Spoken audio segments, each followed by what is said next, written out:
aí! Hoje falaremos um pouco sobre o que é, como funciona ou como deveria funcionar, suas vantagens e desvantagens em relação a certos tópicos dos aterros sanitários.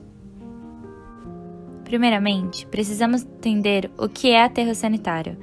É um espaço destinado à deposição final de resíduos sólidos, em sua maioria não recicláveis, gerados pela atividade humana, provenientes de residências, indústrias, hospitais, construções.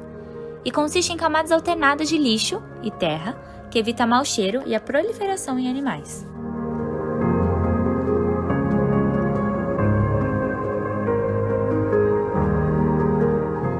As vantagens são menor impacto ambiental, redução da liberação de metano na atmosfera, conversão dos gases em fontes de energias renováveis e geração de energia com motores a gás. Entretanto, nos aterros sanitários existe um sistema que viabiliza a captação de chorume, gases liberados pelo lixo e decomposição da matéria orgânica, sendo eles resíduos tóxicos que contaminam solo, ar e água.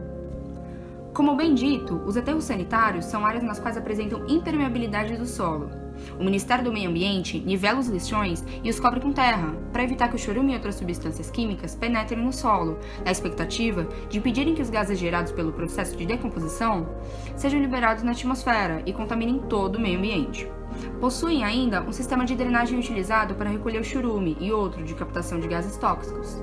Sua construção exige uma série de cuidados. A área precisa ser grande o bastante para comportar essa atividade e deve ser um local seguro, que não ofereça riscos à saúde pública e à saúde do meio ambiente.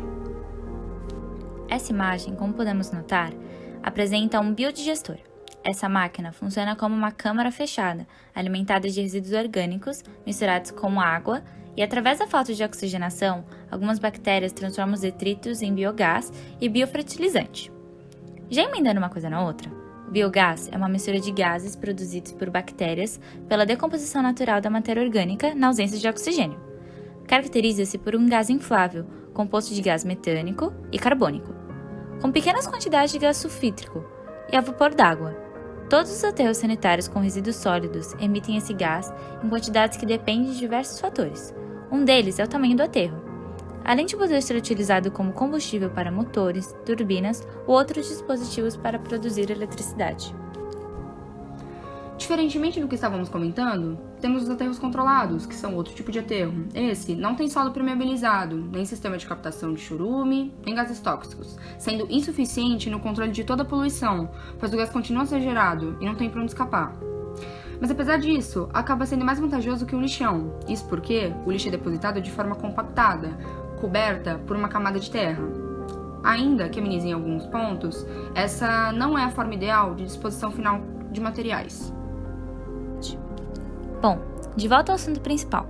Devemos enfatizar que, por mais que hipermeabilizem o solo, ainda existem vários impactos ambientais que não podem ser simplesmente deixados de lado. Alguns resíduos produzem o gás metano, que é extremamente tóxico, e o chorume, que vem da matéria orgânica em decomposição que se une com a água da chuva formando um resíduo escuro, que atrai vetores de doenças. Além de atrair moscas e ratos, tem baixa biodegradabilidade e possui alto nível de metais pesados. Caso haja vazamento, afeta prejudicialmente o solo e os lençóis freáticos da região. Outro fator negativo são as dimensões de um aterro, que são exorbitantes, resultando em um grande desmatamento de uma área, prejudicando o solo, por sua falta de cobertura vegetal, e os animais que acabam se afastando de onde vivem. Junto aos fatores negativos já apontados, mais uma das desvantagens é o alto custo econômico da instalação dos aterros sanitários, tendo um custo de implementação de 5% do valor final, a operação e manutenção em 85%, precisando de revisão a cada 10 anos e de encerramento das obras de 10%. Esse valor em um aterro sanitário de médio porte pode chegar até 18,4 milhões de reais. Além disso, é que mesmo depois do encerramento da utilização do aterro, gás e chorume continuam sendo gerados por pelo menos 15 anos, pois não tem tratamento de resíduos, sendo somente uma forma de armazenamento de lixo no solo. A forma inadequada com que ainda muitas pessoas descartam seu lixo também pode ser muito prejudicial à vida social da comunidade. Resíduos lançados a céu aberto, por exemplo, acabam proliferando doenças, causando mau odor, resultando em incômodo na interação entre indivíduos, até mesmo aqueles que não têm conhecimento ou experiência sobre possuir bem-estar ou ter consciência da péssima saúde do meio ambiente. Na maioria das vezes, essas pessoas vivem em condições precárias, expostas ao esgoto e lixo, e tiram seu sustento mexendo com isso.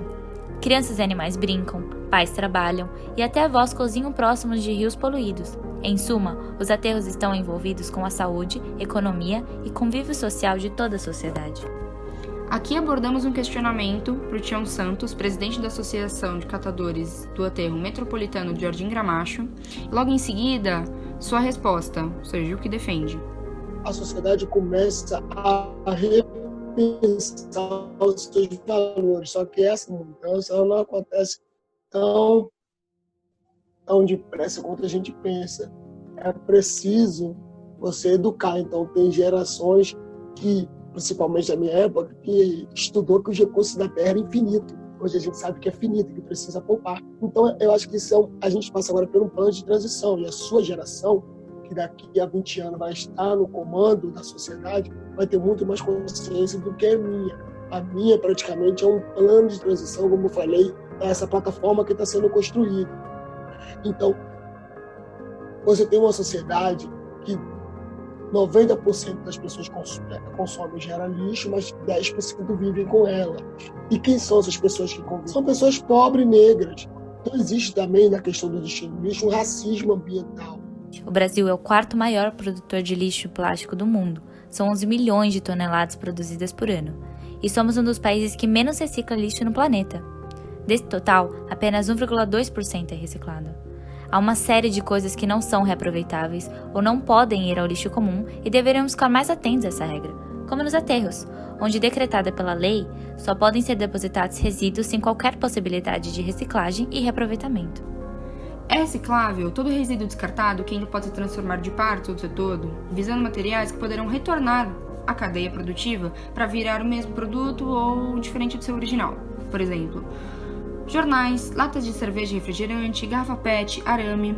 Para separar o lixo em casa da maneira mais adequada, é preciso separar os recicláveis dos orgânicos, higienizar e secar as embalagens antes de depositar para os coletores, na intenção de facilitar e prevenir algum acidente com os catadores.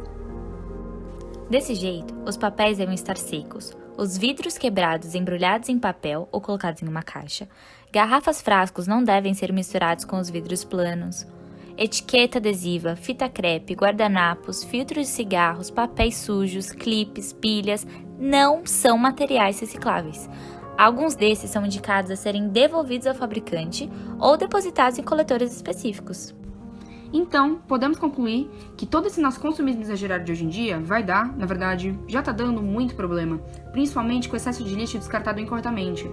Uma das poucas alternativas que amenizam isso é o aterro sanitário, que precisa de reparos e atenção de toda a população. Bom, essa foi a nossa apresentação. Espero que tenha gostado. Tchau!